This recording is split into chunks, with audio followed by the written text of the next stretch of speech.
Kom ons word stil voor die Here.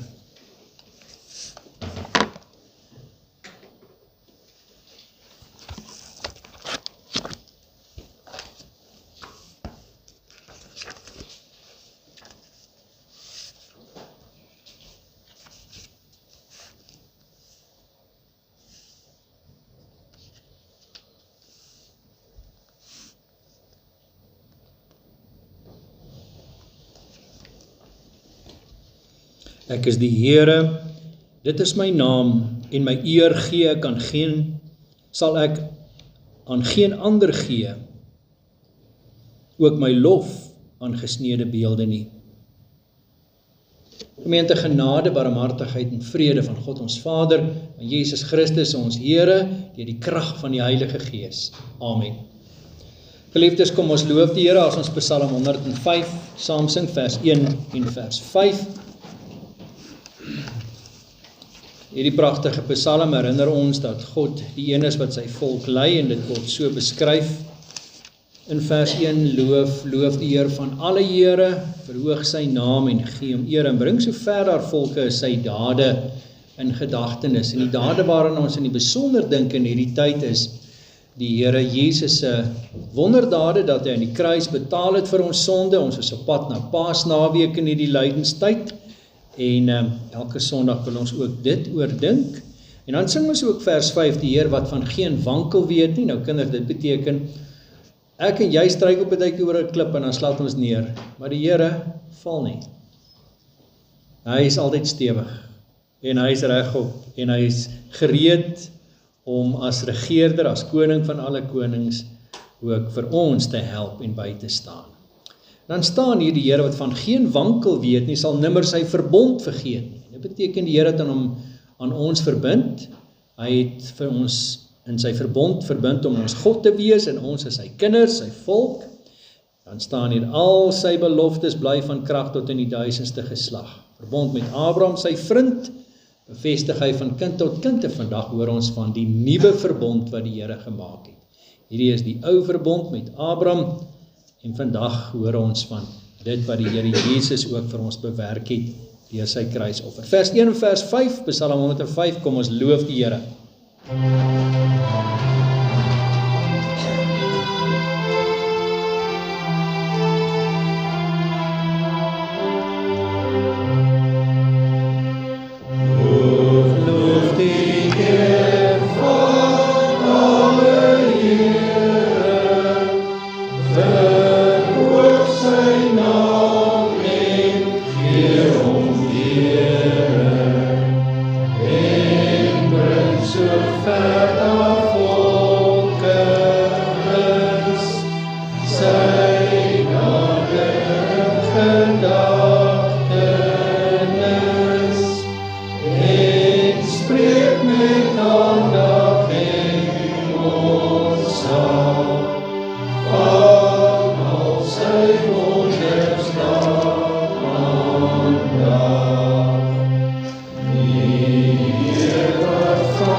Jy kan blaai na Gesang 69, ons sing vers 3 na die wet en vers 4 na die geloofsbelijdenis.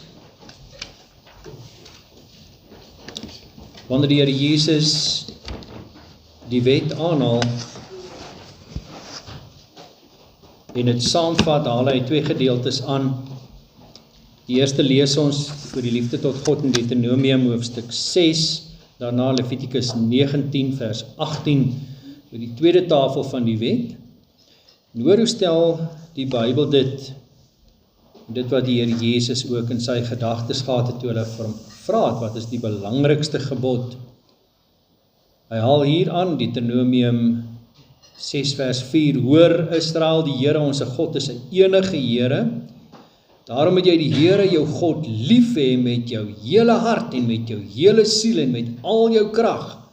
En hierdie woorde wat ek jou vandag beveel, moet in jou hart wees. Levitikus 19 vers 18, jy mag nie wraakgierig of haatdraand teenoor die kinders van jou volk wees nie, maar jy moet jou naaste lief hê soos jouself. Ek is die Here.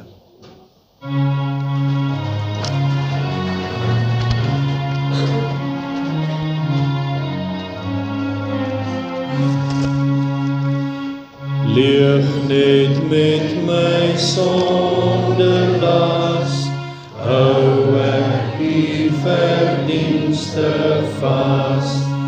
Ek kom om vergewing vra, wie het ook my skuld gedra, die geslaan tot Elsfontein, was my heiland, maak my rein. Geliefde broeder en suster, as dit die begeerte van jou hart is, dat jy werklik dit begeer, dat die Here jou hart reinig, skoonmaak van sonde. Hoor die belofte van die Here in Esegiel 36 vers 25, dan sal ek skoon water op julle giet, sodat julle rein kan word. Van al jul onreinhede en van al jul drekgode sal ek julle reinig. En ek sal julle 'n nuwe hart gee en 'n nuwe gees in julle binneste gee, en ek sal die hart van klip uit julle vlees wegneem en julle 'n hart van vlees gee. En ek sal my gees in julle binneste gee en sal maak dat julle in my insettinge wandel en my verordeninge onderhou en doen.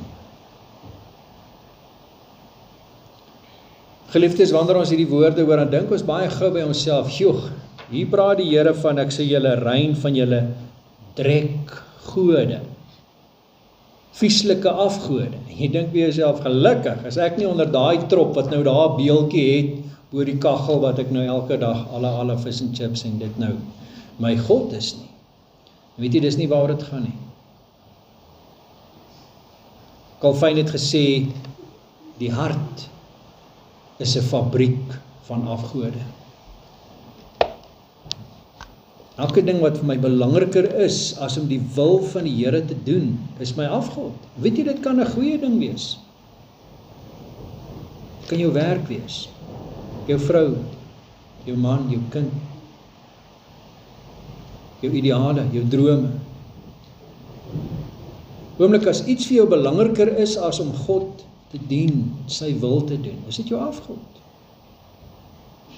En jy vra jouself, jy vraag, wat wil ek so graag hê, dat ek bereid is om self sonde te doen, om dit in die hande te kry. Dis jou afgod. En dan kry hierdie woorde opnuut betekenis, wanneer die Here sê, ek sal julle daarvan reinig. Van al die dinge in jou hart, wat tussen jou en die Here staan. En hy maak hierdie belofte, en ek sal my gees in julle binneste gee, en sal maak dat julle in my insettinge wandel, en my verordeninge onderhou en doen. Hoekom? Want hy sê, hy het die hart van klip weggeneem, en het vir jou hart van vlees gegee, wat kan lief hê. Nou word jou lewe gedryf deur liefde, nie deur vrees, verstraf nie, maar deur 'n dankbaarheid, dat die Here jou sy kind maak. En hy reinig jou volkome. Jy is 'n begenadigde van die Here, jy kan jou kop optel en hierdie week ingaan, as iemand wie se verhouding met die lewende God reg is. Maar, die Bybel waarsku, en elkeen wat die genade van die Here verwerp, en wat in sonde bly volhard, waarsku die Bybel, die toorn en die straf van die Here bly op jou, solank jy in sonde bly leef. Geliefdes, kom ons doen belydenis van dit wat ons glo, en elkeen spreek in sy en haar hart soos volg. Ek glo in God die Vader, die Almagtige, die Skepper van hemel en aarde, en in Jesus Christus, sy eniggebore Seun, ons Here, wat ontvang is van die Heilige Gees, gebore uit die Maagd Maria, wat gelei het, onder Pontius Pilatus gekruisig is, gesterf het en begrawe is, en ter helle neergedaal het, wat op die 3de dag weer opgestaan het uit die dode, opgevaar het na die hemel, en sit aan die regterhand van God, die Almagtige Vader, van waar hy sal kom om te oordeel die wat nog lewe en die wat reeds gesterf het. Ek glo in die Heilige Gees. Ek glo aan 'n heilige algemene Christelike kerk, die gemeenskap van die heiliges, die vergewing van sondes, die wederopstanding van die vlees en 'n ewige lewe.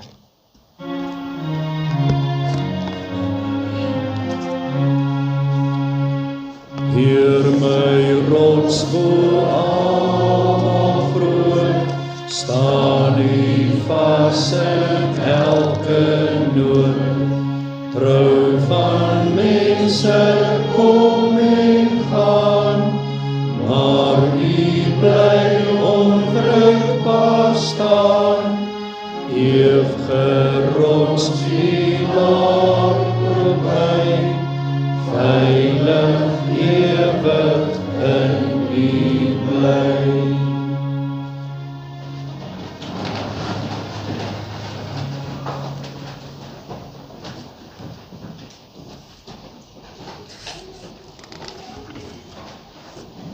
Geliefdes, die Here praat vandag met ons uit sy woord, uit Hebreërs hoofstuk 10, ons lees uit die woord van die Here vers 11 tot vers 18. Tema van die prediking vandag is, dit is volbring, Johannes 19 vers 30, Jesus se woorde aan die kruis. Nou weet ons, die boek Hebreërs is geskrywe aan Christene, en hier veral dan die Jode wat Christene geword het. Hy skryf aan mense wat die Ou Testament goed ken, en wat die priesterdiens en die offerdiens goed ken, mense wat 'n baie hoë agting gehad het vir engele, en daarom skryf hy in hoofstuk 1 en 2, Jesus is meer as die engele. Mense wat 'n baie hoë agting gehad het vir Moses, en daarom skryf hy in hoofstuk 3 en 4, Jesus is meer as Moses. Mense wat 'n baie hoë agting gehad het vir die wet en die beloofde land en die pad wat die Here met die Israeliete gestap het. Daarom skryf hy in hoofstuk 6, 5 en 6 en 7, Jesus is meer as die beloofde land en die pad wat die Here met Abraham geloop het en sy nageslag deur die woestyn. En dan begin hy in hoofstuk 8 tot by hoofstuk 10 en hy beskryf aan die mense wat 'n baie hoë agting gehad het vir die priesters, die hoëpriesters en die offerdiens. Jesus is meer as die offerdiens. Want sy offer het 'n einde gemaak aan alle aardse offers. Is nie meer nodig nie, ons gaan vandag weer lees, hoekom nie? En dit het 'n implikasie vir jou en vir my, dat Jesus die oorwinning aan die kruis behaal het. Kom ons verlustig ons in die woord van die Here, Hebreërs 10 vers 11. En elke priester staan wel dag vir dag om die diens waar te neem en dikwels dieselfde slagoffers te bring wat tog nooit die sondes kan wegneem nie. Maar hy het, nadat hy een slagoffer vir die sondes gebring het, vir altyd gaan sit aan die regterhand van God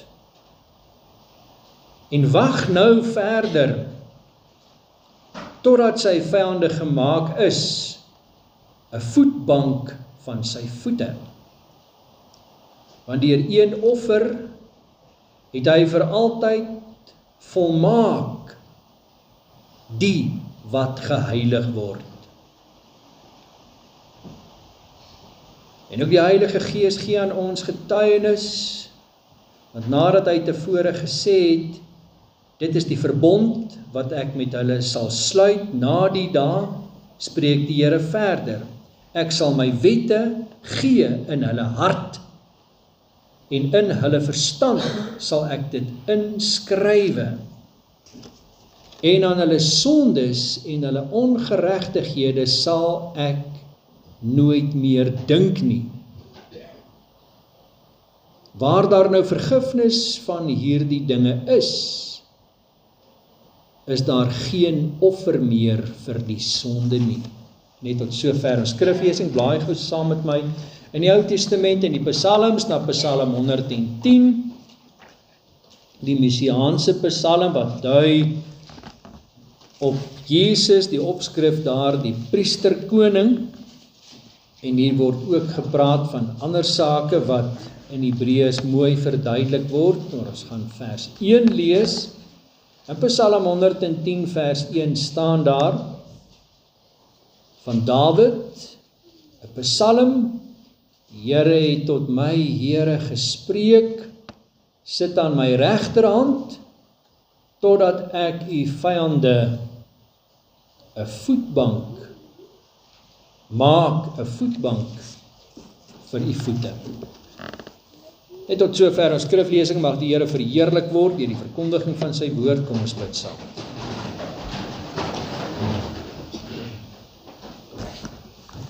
O barmhartige God en hemelse Vader, terwyl die reën op die dak val, loof ons u vir u genade reën van die woord wat in ons harte val, en dat u nuwe lewe gee, dat u laat groei, dat u laat vrug dra in ons eie lewens en harte.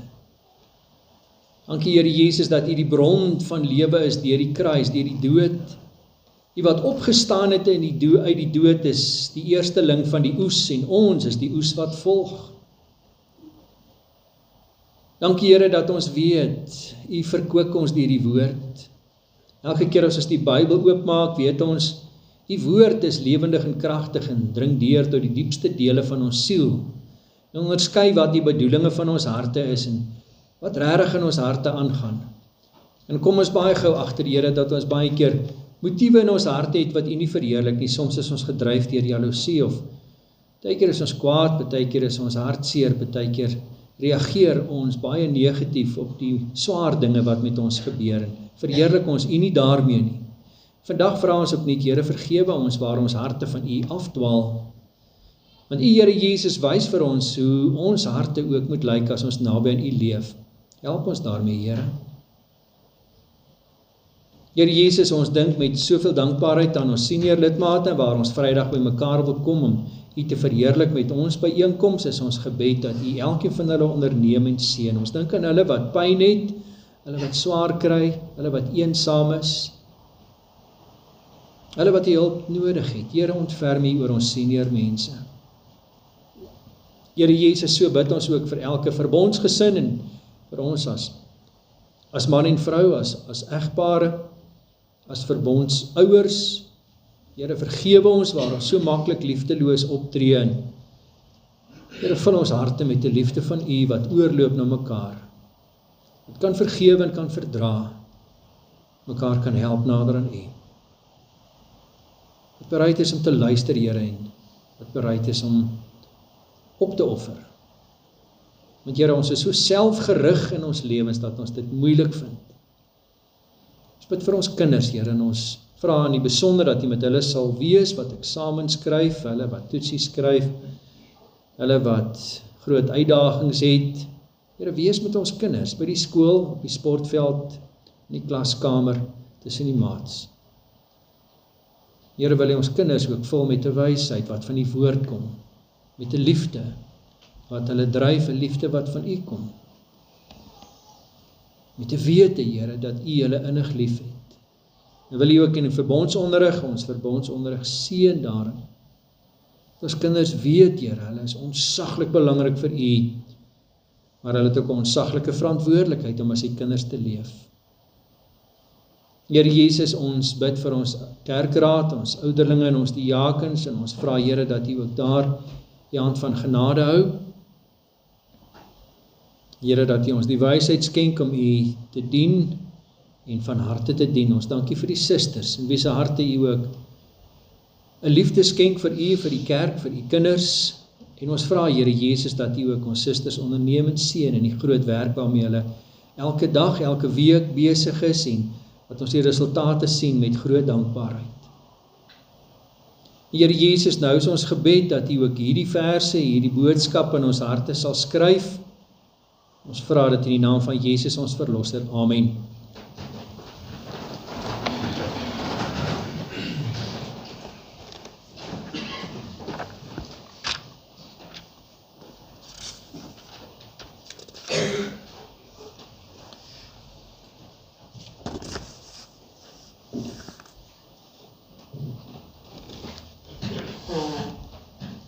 Die soldaat se naam was Joseph John Farmer.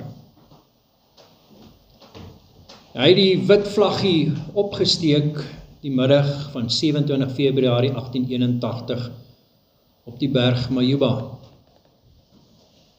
Hy was deel van die mediese korps en op daardie stadium was daar reeds 93 van sy mede-soldate wat gesneuwel het en dood om hom gelê het. 134 van sy regiment is gewond, hy self ook. Sy generaal Pomeroy Colley het gesneuwel en die 58 manne wat oor is, het binnekort krygsgevangenes geword. Maar vir die boere was hierdie nie net oorwinning nie. Daar het net een boer gesneuwel en daar was net 5 wat gewond is. En hierdie is nie net 'n teken van hulle vernuf en vaardigheid as boere wat geveg het vir hulle volk en hulle vrouens en hulle kinders en hulle plase. Dit was manne wat hier gestaan het, hier by Paardekraal in Kreersdorp, en elkeen 'n klip gevat het en gesê het, ons vra die hulp van die Here.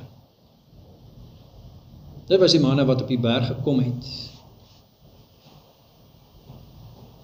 In die geldgierigheid en arrogansie van die Britse imperialistiese ryk het hulle gedink, ook hierdie landjie is sommer gou ingepalm en ons gaan maar net aan.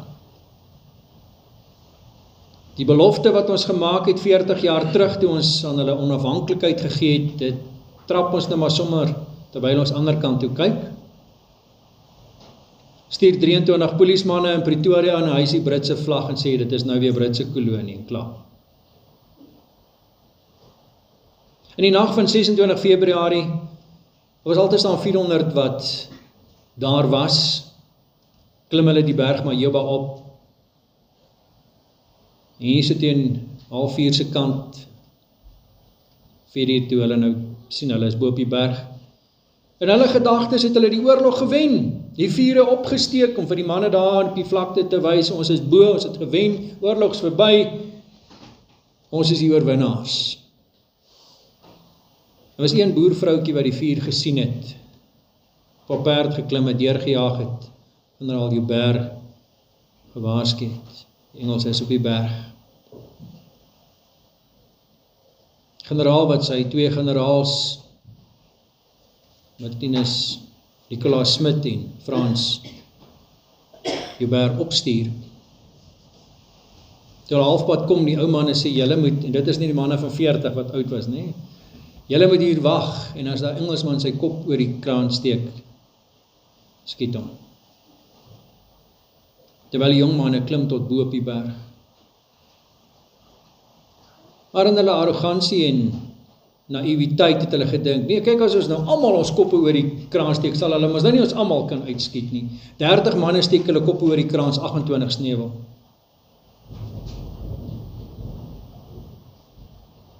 En toe hulle bo op die berg kom en die dooies sien, was daar die wit vlag vir die Engelse. 'n teken van, dis nou klaar, ons kan nie meer nie. Dis nou klaar. Ons gee nou oor. Vir die boere was daar dieselfde vlag die teken van vrede. Ons het hier gekom bereid om te sterf vir ons land, ons vrouens, ons kinders, en ons kan teruggaan plaas toe met vrede.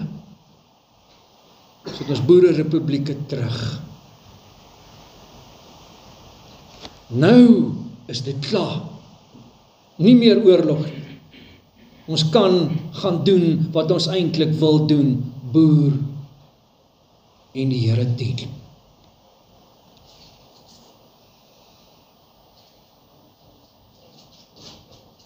Ons sien in hierdie gedeelte in Hebreërs 10, hoe hierdie skrywer sê, in elke dag en elke jaar se offers wat gebring is, is daar 'n vlag geplant op Golgotha, waar die Here Jesus gesê het, dis nou klaar. Nooit weer hoef hierdie oorlog gevoer te word teen sonde en Satan nie. Hierdie oorlog is klaar. Dis afgehandel, dis oorwin. Dis die sonde en die duiwel wat die vlaggie moet opsteek en sê, ons het verloor. Want aan die kruis het Jesus gewen. En die 3 implikasies van Jesus se oorwinning deur sy offer aan die kruis, is hierdie 3 goed waarna ons vandag gekyk het. Die vlag, die wag en die mag.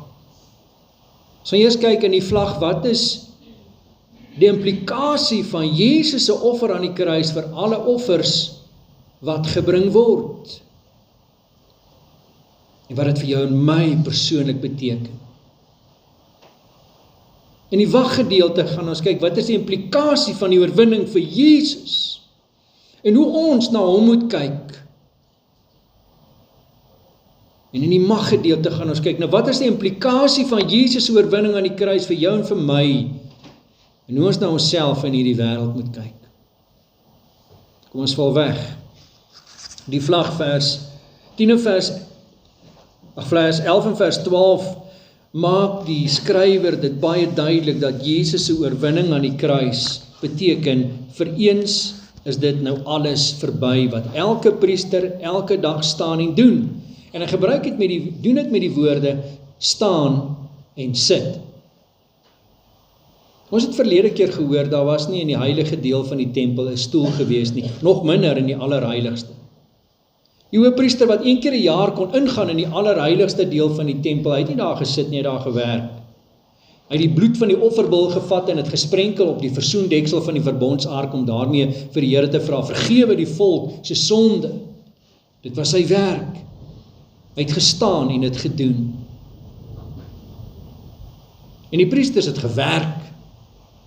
As Pasga aanbreek in daardie naweek, waar almal hulle offers bring in Jerusalem, is daar nie tyd vir sit nie. Solank as wat Jesus sy bediening hier op aarde gedoen het, het hy nie gerus nie.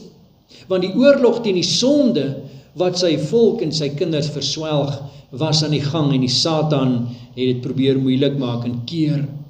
Jesus het nie gerus tot hy aan die kruis gesê het, dit is volbring. Dit is nou klaar. Die oorlog is verby. Die oorwinning is hier behaal. Die prys is betaal.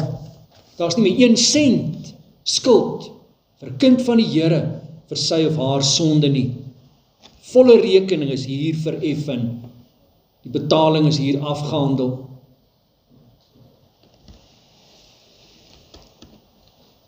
Die Here Jesus het gaan sit. Maar jy weet nou, daar is nie 'n stoel in die allerheiligste of in die heilige nie. Hy het opgevaar na die Vader in die hemel, met sy hemelvaart, en hy het gaan sit aan die regterhand van die Vader. En dit beteken nie net, dit is nou klaar, hy hoef nie meer 'n offer te bring nie. Hy het geoffer en gaan sit, want nou sit hy op die troon, hy regeer, hy is koning. Hy is nie net die generaal wat die oorlog gewen het nie. Hy is die koning wat nou regeer.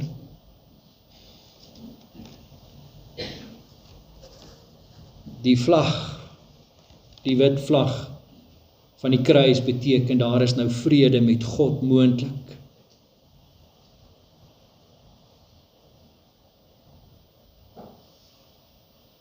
Vir een vir my is die implikasie geweldig. Want ons lees dit in vers 13 en vers 14. Hier word dit so gestel: Hy het nie net gaan sit nie, maar vers 13, en wag nou verder tot sy vyande gemaak is 'n voetbank van sy voete. En hoor nou, want deur een offer het hy vir altyd, kyk die woord wat hy nou gebruik daar, volmaak die wat geheilig word. Wat hier staan is dat ons is nou in die wagtydperk. Jesus sit op die troon, hy regeer. Maar dis nog nie die eindoordeel of die laaste dag nie. Die oorlog is gewen aan die kruis, maar die Satan probeer nog 'n paar mense saam met hom aftrek na die ewige verderf.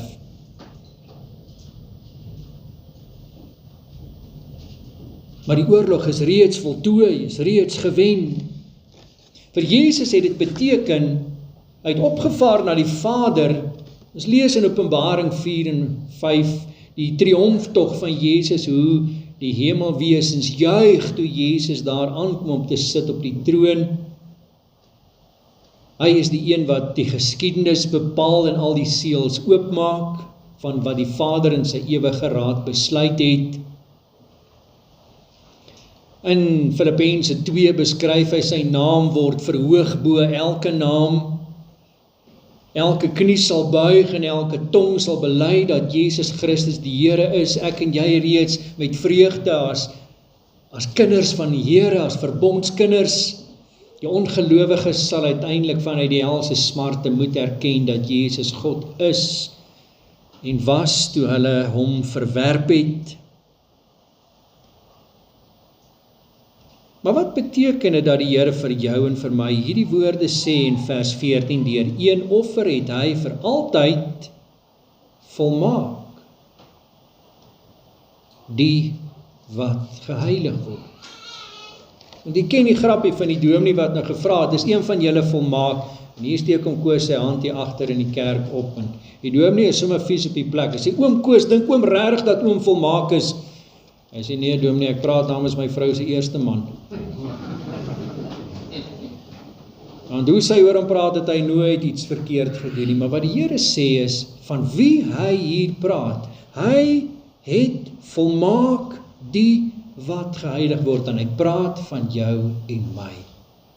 Maar ek en jy weet, ons is sondaar mense, ons het in hierdie week gesondig. Ons gaan in hierdie week wat voorlê weer, dalk liefdeloos optree en buite die wil van die Here, partykeer sommer moedswillig, 'n ander keer sonder dat ons besef die eer van die Here aantas. Hoekom sê die Here, hy het ons volmaak? Want jy moet nou mooi die hele prentjie sien van wat hier geskets word. Onthou, as daar die hoëpriester in die allerheiligste van die tempel ingegaan het, en hy was nie heilig nie, en jy kan in die Mishnah gaan lees, al die voorskrifte wat hy moes deurgaan van die vorige dae af tot op daardie dag. 7 dae voor die tyd het sy reinigingsproses begin met alles wat gewas moet word en hoe hy moes wakker bly tot die dag van die groot versoendag waarop hy moes ingaan in die allerheiligste. Jy het al gehoor van die tou aan sy voet en die klokkies en hoe as die Here hom daar doodslaan, omdat hy nie rein is nie en nie heilig is nie, kan hulle hom uittrek uit die allerheiligste deel van die tempel uit. En hy moes sy werk gaan doen, en as dit klaar is, het hy uitgekom, en as hy oorleef het, dan weet hulle, hierdie hoëpriester was heilig, toe hy in die allerheiligste ingegaan het, om voor God te verskyn, wat elke sonde straf. En jy het gehoor wat gebeur het met die kruisiging, toe die tempel tussen die heilige en die allerheiligste in Jerusalem geskeur het van bo na onder. Daar was nie meer skeiding om voor God te verskyn. En dit het gebeur met die rede dat ek en jy kan weet, God wat ons volmaak, laat ons toe om voor God te verskyn. En met hom in gesprek te tree in gebed. En hoe is dit moontlik? Spurgeon verduidelik dit baie mooi. Hy sê, dit gaan nie hier oor jou morele karakter nie. Dit gaan hier oor jou posisie en jou identiteit voor God in Christus. As ons moet gaan op ons karakter en ons morele optrede, dan gaan ons dit nie maak nie, want niemand van ons is volmaak nie. In ons optrede, in gedagtes en woorde en dade nie. Maar wanneer die Vader na jou en my kyk, wat in Jesus glo as jou persoonlike saligmaker en verlosser, dan is jou status voor God, hy kyk na jou as iemand wat aanvaarbaar is deur Jesus se bloed. En dit het implikasies. Dit moet ek en jy besef. Beteken jy mag nou bid. 'n manier wat net 'n hoëpriester een keer 'n jaar kon bid. In die verhaal van Ester het ons gehoor hoe bang sy was om na die koning toe te gaan, sommer net sonder 'n uitnodiging, want as hy nie sy scepter na jou uitsteek nie, word jy onmiddellik doodgemaak. En toe Ester in die troonsaal inkom en die koning sien haar, genadiglik steek hy die scepter uit na haar en sy het oorleef, en sy kom met die koning praat. En is hier waar die koning van alle konings, die almagtige skepper, die Here self, in hierdie gebeure met Jesus se verlossingswerk, die scepter na jou en my uitsteek, toe die voorhangsel skeer en sê, jy mag nader kom na God, in Jesus. Wat 'n onsaglike voorreg. Wat 'n verskil maak dit nie in die manier hoe jy tot God nader in gebed nie. Dis nie 'n God daar ergens een kant wat ver is en wat ek van weet nie, dis my Vader. Wat ek nader in diep afhanklikheid. En hy laat my nader kom. Al is hy die heilige God wat nie sonde verdra nie, laat hy my nader kom. Dit het implikasies vir hoe ons die lewe hanteer. En dis die volgende gedeelte wat daarby uitkom. Ons het gehoor van die vlag wat beteken oorwinning oor die sonde en die dood. Ons het gehoor van die wag, die tydperk wat Jesus op die troon sit. En met die laaste oordeel sal Satan en elke ongelowige finaal die voetbank onder sy troon word. En nou kom ons by die vers 15 tot 18, die maggedeelte, wanneer die Here Jesus deur sy Heilige Gees verduidelik, wat is die implikasie van die nuwe verbond?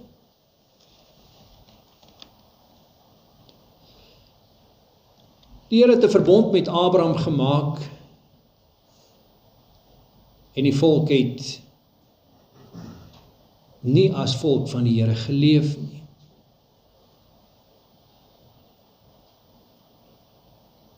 Die Here het 'n verbond met die volk gemaak in Eksodus hoofstuk 19, en die volk het nie volgens die wet van die Here geleef nie, die verbond verbreek. Die Here het 'n verbond met Dawid gemaak en gesê daar sal altyd iemand uit sy nageslag op die troon wees, maar die een, selfs Salomo het van die Here afgedwaal en die een daarna het die Here gedien soos wat Dawid die Here gedien het. Maar die Here het getrou gebly in Jesus aan hierdie verbond. En dan kom hy in Jeremia 31 en sê, ek sal 'n nuwe verbond maak met my volk. 'n totaal nuwe verbond. Ek sal nie meer my wet skryf op kliptafels nie, ek sal dit nou in die harte van my volk skryf. En wat beteken dit? Beteken dat die Here sê daarmee, dat wanneer sy Heilige Gees in jou hart woon, dan gaan dit nie daaroor, ek moet hierdie reëls en regulasies nakom om in die hemel te kom nie. Beteken, God maak my sy kind. Hy woon deur sy Heilige Gees in my hart. So vir my is die 10 gebooie 'n manier om God dankie te sê, dat hy my sy kind maak. 'n manier om my liefde vir die Here te wys. En as hy die wet moet saamvat, dan sê hy, dit gaan oor liefde tot God en liefde vir mense. Dis wat my dryf, liefde. En dis wat Jesus gedryf het om aan die kruis te betaal vir jou en my sonde.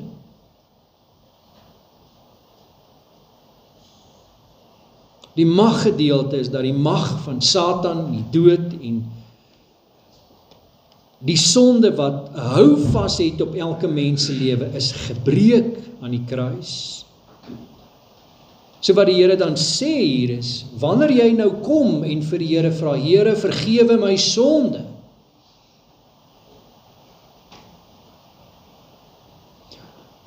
Want as jy en iemand anders moeilikheid het met mekaar, en julle beklei met mekaar, en die een sê vir die ander, nee, maar goed, ek sê nou maar vergewe. Dan bly daar nog so 'n wolkie hang, jy weet, jy is nie meer lekker, jy is nie pelle soos wat jy altyd pelle was nie, daar is nog so 'n ding wat so bietjie tussen julle is. Want nou sê baie keer, ja, ek sal vergewe, maar ek sal dit nie vergeet nie. Hierdie is 'n ding wat ek nie so het my seer gemaak. Dit is diep. Nou wat maak die Here? Want hy kan nie vergeet nie, hy het al wysheid. Hy sê in Jeremia 31, ek sal aan julle sondes nie meer dink nie. Hy wat nie kan vergeet nie, sê, ek sal daaraan nie dink nie. Is dit nie pragtig? Dis wat die Here vir jou en vir my doen. Dit is wat vergifnis is. Soos jy nou, soos vandag wat ons gesing het, en elke keer in jou binnekamer in gebed sê, Here, ek weet, daar waar ek my meer verloor het, daar waar ek 'n sondige reaksie gehad het op die seer, vergewe my. En jy kom môre weer in gebed, sê, Here, ek voel nog steeds oor gisterse ding, en dan sê die Here, maar, waarvan praat jy? Ek het maar gesê, ek dink daaraan nie meer nie. Dis klaar. Dis verby, is afgehandel. Die transaksie vir daardie sonde het 'n bloedstreep deur wat sê, dit is betaal aan die kruis van Jesus. Wat beteken hierdie gedeelte vir jou en vir my? Nommer 1 beteken dit, onthou die vlag, die vredesvlag tussen mens en God wat elke sonde moet straf, dis wat die kruis is. Jy kan rus vind in Jesus se voltooide werk. Jy kan vrede vind daarin dat die Here klaar die oorwinning behaal het. Jy is op pad om saam met Christus te regeer, sê die Bybel.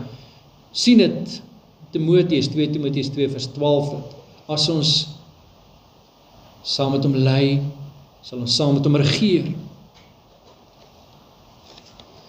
Die Here hier gee vir ons is vrymoedigheid, en ons gaan verder daarna kyk volgende keer, oor hierdie vrymoedigheid wat hy gee, die feit dat hy die voorhangsel geskeur het, en ons nou na hom kan gaan as volmaaktes. Dit is ons identiteit in Jesus. Dit is ons posisie voor God. En nou, omdat hy ons so noem, volmaaktes en heiliges, moet ons so begin leef, want die liefde wat hy in ons harte uitgestort het, deur sy liefde aan die kruis, dryf ons om voluit vir die Here te leef. Dit maak ons nie roekeloos en sê, nou kan ek maar aangaan met sonde, want hy het ons nou klaar daarvoor betaal nie. Nou juis wil ons hom van harte ons liefde wys. Beteken dat jou gewete tot rus kom. Sien, die probleem in die Ou Testament met die offers was, jy het nou die offer gebring en die priester het gesê, dit is betaal, jou sonde is oorgedra op die bok of die skaap, en die dier is geslag en geoffer vir die Here. Jou gewete het jy nog steeds gepla. Wat hierdie gedeelte vir ons beskryf is dat die Here die gewete reinig, en volgende keer kom ons daarby, maar dit is 'n groot ding, dat jou gewete jou nooit meer hoef aan te kla vir dit wat God vergewe het nie. So die oproep tot jou en my is dat ons vandag opnuut ons self aan die Here oorgee wat sê, ek sal aan jou ongeregtighede nie meer dink nie. Want as dit nou afgehandel is vers 18, waar daar nou vergifnis gegee is geen offer vir die sonde meer nodig nie. Hier is 'n finaliteit. Dit wat jy na die Here toe bring, word afgehandel en is klaar. En dis 'n ontsaglike vrede wat 'n kind van die Here het. Jy weet, elke keer as ek na die Here toe kom met 'n ding, dan word dit daar afgehandel. Dit bly nie sloer en uitgestel en dit, ja, miskien, ons hoop maar net iets gebeur positief nie. Dis klaar. As jou gewete jou môre nog pla, dan kan die Here ook jou gewete reinig. Want die werk wat hy doen is volmaak en volkome. En dit het 'n impak op die manier hoe ek die uitdagings in my lewe hanteer, en hoe ek mense hanteer, en hoe ek die lelike goed hanteer, hoe ek hartseer hanteer, en hoe ek verliese hanteer. Ek hanteer dit as iemand wat weet die oorlog is reeds gewen. As iemand wat weet, Jesus regeer nou reeds. En hy maak my in daardie posisie van volmaaktheid iemand wat met vrymoedigheid kan bid. Hy heilig my, sodat ek kan weet, my verhouding met die lewende God is reg. Dit is my ingesteldheid in elke ding wat ek beplan, in elke keuse wat ek maak, in elke ding wat ek graag wil aanpak, is hy die sentrale deel, is hy die een met wie ek alles deel, met wie ek praat, wat ek beraadslag. My begeerte is om binne sy wil te lewe, dit dryf my hele lewe. Daar's nie 'n stukkie van my lewe wat ek los van die Here wil doen nie. Mag die Here in hierdie week ons daarmee help. Amen. Kom ons bid saam.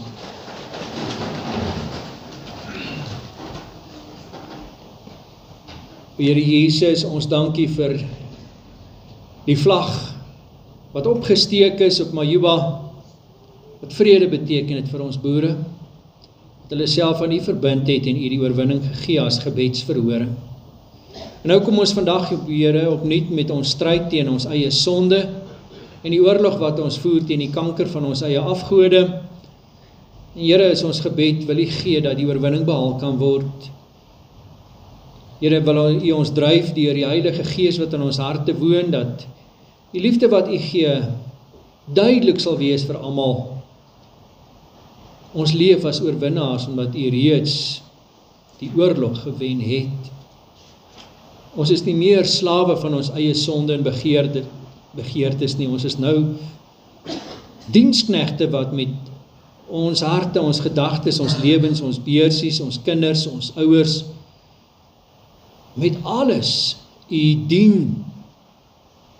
Here, U het manne afgesonder om U te dien in 'n tempel en hulle het dit gedoen vir 'n tydelike werk.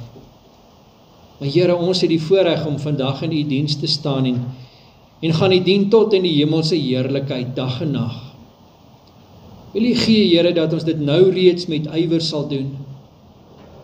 Dat ons nou reeds met toewyding vir U sal lewe, met vreugde vir U sal lewe, met vrede in ons harte, onsself aan U toewy, ons lewens totaal aan U oorgee, ons gedagtes, ons manier van dink en praat, dat dit U sal verheerlik. Nie omdat ons die vaardighede of talent of karakter daartoe het nie, maar omdat U genade so oorweldigend in ons lewens is. Help ons gemeente, Here, elke lidmaat, ons kinders, ons susters, ons kerkraad, en dat ons U met vreugde dien. Psalm 100 kan sing van harte, dien die Here met blydskap. Ons loof U in Jesus naam. Amen. U het geleentheid om Psalm 1:6-4, God stuur sy seun op aarde neer om mens te word, die Hemelheer.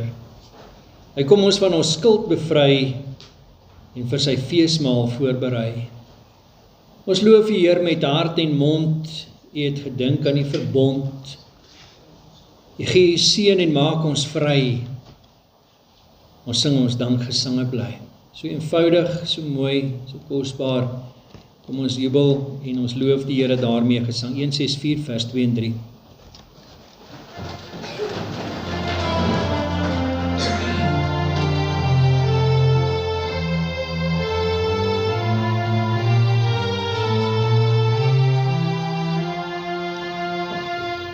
God stuur sy seun op aarde neer, om mens te word die Hemelheer.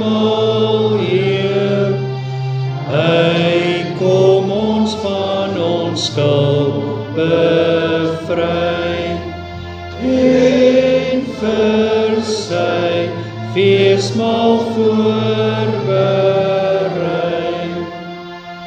Ons loof U, Heer, met hart en mond. U het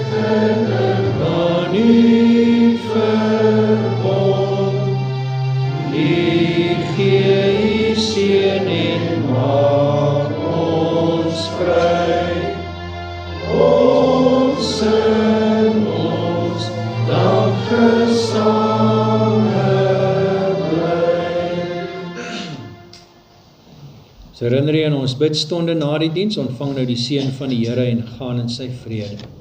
Die genade van ons Here Jesus Christus, die liefde van God en die gemeenskap van die Heilige Gees, sy met julle almal. Amen.